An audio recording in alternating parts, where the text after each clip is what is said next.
3, 2, 1. Yo, what's happening, guys? It's your boy Wolfie here. We are back. Now, the first thing you want to do on this video, as always, is hit that like button, hit that subscribe button if you haven't already, and also hit that bell so you do get a notification every time I do drop a brand new video. And of course, last but not least, my Twitch channel and my Twitter channels are down in the description below. www.twitch.tv/Connor Woolf and www.twitter.com/ConnorWolf1995. Go and drop both of them a follow. I would love you guys forever. This, of course, is my RTG squad that you're seeing on your screen right now. All of my Road to Glory games, etc., that I do end up playing are all streamed on my Twitch channel. So if you want to go and keep updated, get to know my community, etc., then make sure you're going to drop that follow. And of course, my Twitter, you keep updated with my life in terms of outside of FIFA, because I do think I'm a pretty cool guy, so you can go see that. I will love you guys forever. But without any further ado, today's video is a video that I'm really excited for, actually. It is, why is the 4-4-2 and the 4-2-3-1 so good and so overpowered every single FIFA without fail, really? And I'm going to try my best in today's video to explain to you why that is so. There's quite a few common themes, really, in terms of why they are so overpowered and why they are so good every FIFA. But at the end of the day, I think they're the most balanced and they're the most well-rounded for a variety of reasons, and those reasons just stay consistent every single FIFA without fail, really. It never really changes too much in terms of why they're not good and why they're bad. So without any further ado, I'm going to show you the custom tactics that I use in the 4-4-2 and the 4-2-3-1.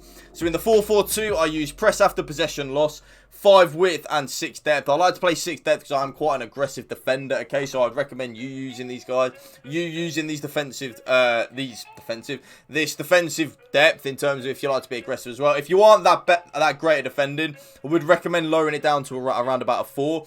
But if you are someone like me that likes to be very aggressive with your defending and suffocate your opponent, then definitely play on 7. Offensive style, I always play balanced. In terms of the press after possession loss, though, it is very broken and very overpowered this year. So it is definitely something that if I were you guys, I would look at trying to bring it into your game. Honestly, it's so broken, it's so overpowered, it's disgusting. Excuse me, so definitely try and get that into your game, 100%. Balanced, I always play balanced. I find it, in terms of like the offensive style, I just find it the most, I hate using the word, but the most balanced, right? It's like what I always call my happy medium, not too aggressive, not too not too aggressive and not too overpowered. It's kind of just in the happy medium, what I like to call the happy G spot. The width and the players in the box I have up to 6 and 6. Again, the width is a bit of a sticky one. It's kind of up to whatever you want, really. I prefer 6 personally, and then players in the box as well, I do prefer 6. Sometimes I play 5, sometimes I play 6. Don't really notice too much of a difference between 5 and 6, but like I always say, the more players you have in the box, the more likely you are to score, right? Corners and free kicks as well, I always go on 2. And then I have my 2 strikers on getting behind and come back on defense. This isn't a custom tactics video, guys, so I'm not going to spend too long on my custom tactics. I have both my strikers on getting behind and come back on defense.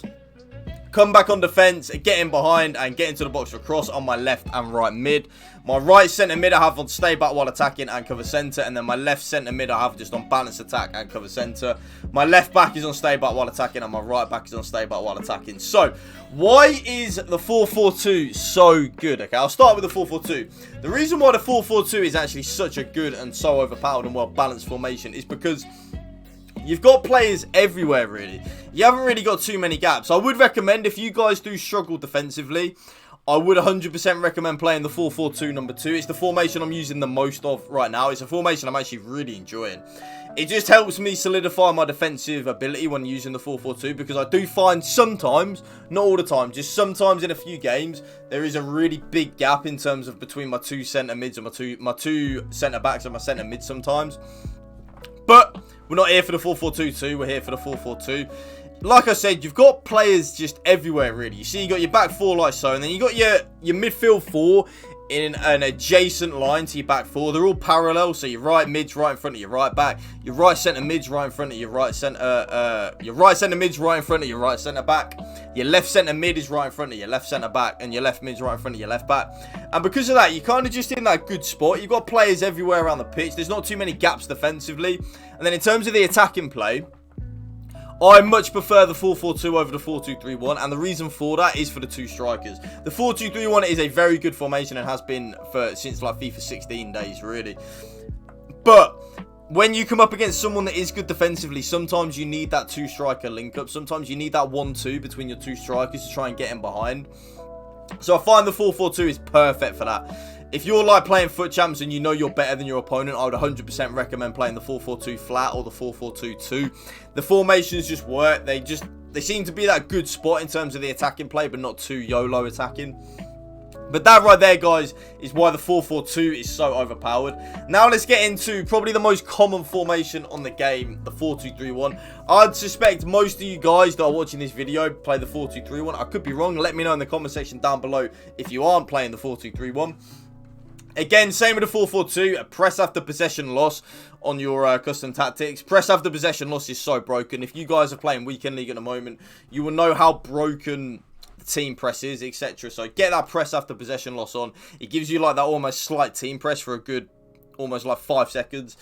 It just suffocates your opponent so good, I promise you. 5 width, 5 depth. I was actually experimenting 7 depth on my press after possession loss, but I just didn't like it. I found it a bit too YOLO-ish, and I found 6 a bit too YOLO as well with the 4-2-3-1. So I'll just go on with a happy medium of 5 and 5. Nothing too extravagant, not going too fancy or anything like that with the custom tactics. Just go with 5 and 5. Works me a treat.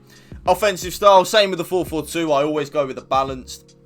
Width on 5, players in the box on 6 with the 4-2-3-1. I do find 6 on the 4-2-3-1 very much a necessity and very much needed. Corners and free kicks are 2 and 2. Player instructions: get in behind and stay forward on my striker. My middle cam on basic defensive support and get into the box for cross. Both my lamb and my ram are on come back on defense and get into the box for cross.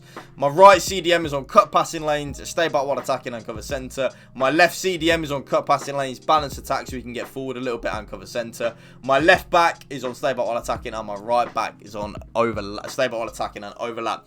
Now, why is the 4-2-3-1 so overpowered? Again, very similar to the 4-2-3-1. All of your players are near enough parallel. So your left CDM is parallel to your left centre back. Your right CDM is parallel to your right centre back. And you've also got these triangles all over the pitch. You've got your right centre back, right CDM. Right CDM, ram, right back. Right CDM, cam, ram.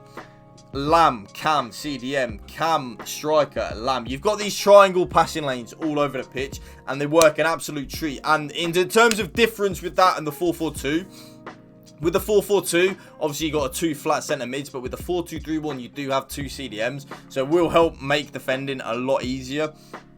And as well, I find the 4-2-3-1 one of them formations that if you do struggle with it, offensively, then just go on your instructions and just put all 3 of your cams on stay forward. Just try and YOLO it. Try and get that counter-attacking football going.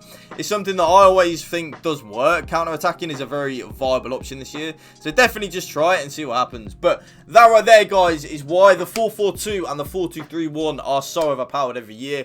You've got the good passing lanes. You've got all of that good stuff going on. So yeah, they are overpowered and they will continue to be overpowered for the rest of the year, really, without a shadow of a doubt.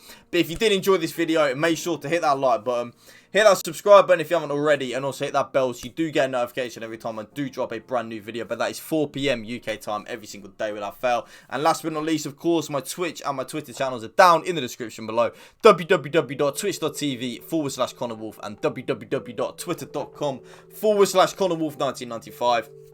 Without any further ado, guys, that's going to be the end of the video. Tomorrow's video will be how to see out a lead or how to defend the lead. I think it's a viable option this year, so I hope you guys enjoy it. And without any further ado, have a blessed day. See you guys tomorrow. Bye, bye, bye.